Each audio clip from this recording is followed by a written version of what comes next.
दर्शकवृन्द दुर्गा प्रसाई आफै गाडी चलाएर अगाडि बढ्दै हुनुहुन्छ। निकै नै अप्रिय अवस्था देख्न सक्छौं हामी। यहाँ प्रहरीले अश्रु ग्यास चलाएको छ।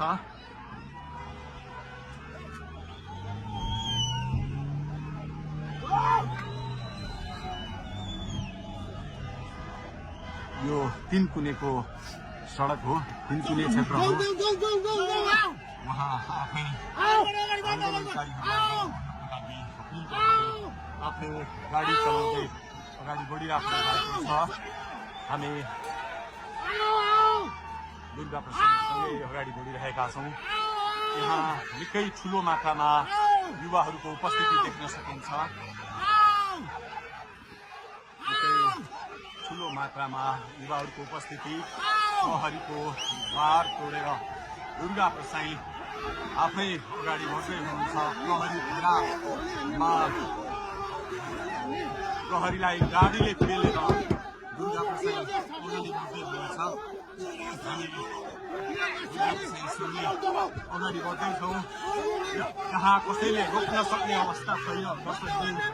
प्रहरीलाई दुर्गा प्रसाई पेलेर अगाडि बढिरहेको भएको छ। प्रहरी गाडीको चाबी खोज्न लागि परेको छ। दुर्गा प्रसाईले प्रहरीको एक लेयर तोडिसक्नु भएको छ र अब अगाडि सशस्त्र प्रहरीको टोली रहेको छ। उहाँ अगाडि बढिराख्नु भएको छ। यो गाडीमाथि प्रहरीले अन्धाधुन्दा लाठीचार्ज गरिरहेको छ।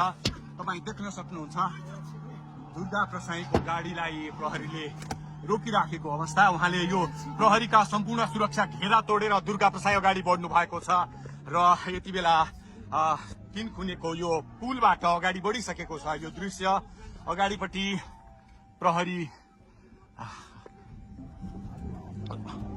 प्रहरीका यी घेरा तोडेर दुर्गा प्रसाई अगाडि बढिराख्नु भएको छ।